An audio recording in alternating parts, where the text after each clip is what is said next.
সুপ্রিয় শিক্ষার্থীবৃন্দ, mechanical engineering চ্যানেলের পক্ষ থেকে তোমাদের সকলকে জানাচ্ছি আন্তরিক শুভেচ্ছা। এই ভিডিওটা তৈরি করছি নবম শ্রেণীর শিক্ষার্থীদের জন্য। 2024 সালের নবম শ্রেণীর হিন্দু ধর্ম শিক্ষা বার্ষিক পরীক্ষার নমুনা প্রশ্ন নিয়ে আজকে আলোচনা করব।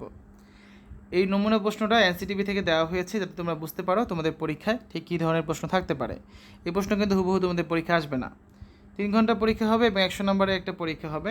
প্রথমে রয়েছে বহু নির্বাচনী প্রশ্ন ক বিভাগে। 15টা প্রশ্ন থাকবে, প্রত্যেকটা এক করে 15 নাম্বার। এই 15টা প্রশ্নের প্রত্যেকটা হচ্ছে আবার 4টা করে অপশন রয়েছে। এখান থেকে তোমাদের যেটা সঠিক উত্তর মনে হবে সেটা তোমরা খাতায় লিখবে। তো এই 15টা প্রশ্নের প্রত্যেকটার উত্তর ভিডিও শেষে আমরা দেখব। তোমাদের এই নমুনা প্রশ্নের সাথে কিন্তু উত্তরগুলো দেওয়া হয়েছে। তারপর রয়েছে এক কথায় উত্তর দাও। এরকম মোট 10টা প্রশ্ন থাকবে, প্রত্যেকটা হচ্ছে 1 নাম্বার করে। তাহলে 10টা প্রশ্নে হচ্ছে কত, এখানে 10 নাম্বার, ঠিক আছে? তো এইগুলো হচ্ছে তোমাদের এক লাইনে উত্তর দিতে হবে। এরপর রয়েছে খ বিভাগ রচনামূলক অংশ। এখানে মোট 10টা প্রশ্ন থাকবে, সংক্ষেপে উত্তর দাও। আর প্রতিটা প্রশ্নের নাম্বার হচ্ছে 2। তাহলে কত হচ্ছে এখানে 10 দুগুণা 20। তারপর রয়েছে 4 নম্বরে যে কোনো 3টি প্রশ্ন উত্তর দিতে হবে। 5টা প্রশ্ন থাকবে এখানে, প্রতিটা প্রশ্নের নাম্বার হচ্ছে 5। তাহলে 3 5 কত, 15। এই 5টা প্রশ্ন থেকে তোমরা বেছে বেছে যে কোনো 3টা প্রশ্নের উত্তর করবে। 5 নাম্বার বর্ণিত দৃশ্যপটের আলোকে নিচে যে কোনো 5টি প্রশ্নের উত্তর দাও। এখানে মোট 7টা প্রশ্ন থাকবে, তোমরা বেছে বেছে 5টা প্রশ্নের উত্তর করবে। আর প্রতিটা প্রশ্নের নাম্বার কত, 8 করে। তাহলে 5 কত হচ্ছে 40। খেয়াল করো, যেমন একটা প্রশ্ন রয়েছে, প্রথমে একটা দৃশ্যপট থাকবে। এখানে দৃশ্যপটটা হচ্ছে কি, তিথিদের বাড়িতে এক মাতৃপূজার আয়োজন করা হয়েছে। এই পূজা গভীর রাতে অনুষ্ঠিত হবে। এদিকে অমাবস্যা বলে তার মা রাতে বাইরে থাকতে নিষেধ করেছে।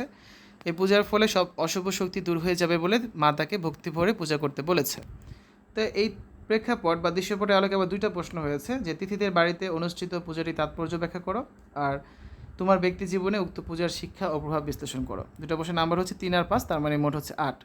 এভাবে করে প্রত্যেকটা প্রশ্নের জন্য একটা করে দৃশ্যপট থাকবে এবং তার আলোকে 2টা করে অংশ থাকবে। সেই 2টা অংশ যোগ করে হচ্ছে তোমাদের 8 নাম্বার করে প্রতিটা প্রশ্ন। তো এখানে আরও 2টা প্রশ্ন যোগ করতে বলা হয়েছে, কারণ 7টা থেকে 5টা অ্যান্সার করতে হবে। এখানে নমুনা প্রশ্নে 5টা দেওয়া হয়েছে।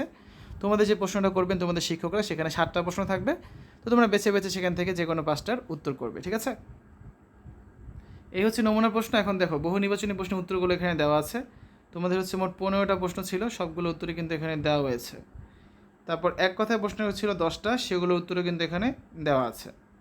এবার দেখবো মূল্যায়ন রুবিক্স, অর্থাৎ বড় প্রশ্নগুলোতে তোমরা ঠিক কতটুকু লেখলে কী পরিমাণ নাম্বার পাবে তার একটা ধারণা দেওয়া হয়েছে।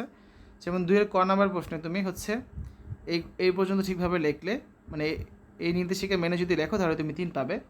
আবার 2 এর খ নম্বরের ক্ষেত্রে তুমি যদি এই নির্দেশিকা অনুযায়ী লেখো তাহলে তুমি 5 পাবে। তো এভাবে করে তোমাকে ধারণা দেওয়া হয়েছে যে তুমি কতটুকু অ্যান্সার করলে কী পরিমাণ নাম্বার পাওয়া যাবে। শিক্ষার্থীরা, আজকের এই ভিডিওতে আমরা আলোচনা করেছি নবম শ্রেণীর হিন্দু ধর্ম শিক্ষা বার্ষিক পরীক্ষার নমুনা প্রশ্ন নিয়ে, যেটা এনসিটিভি থেকে দেওয়া হয়েছে। আশা করি ভিডিওটি দেখার মাধ্যমে তোমরা ঠিক বুঝতে পারলে তোমাদের পরীক্ষায় কী ধরনের প্রশ্ন থাকতে পারে। তো শিক্ষার্থীরা, অন্যান্য বিষয়ের ভিডিওগুলো দেখার আমন্ত্রণ জানিয়ে আজ এখানেই বিদায় নিচ্ছি।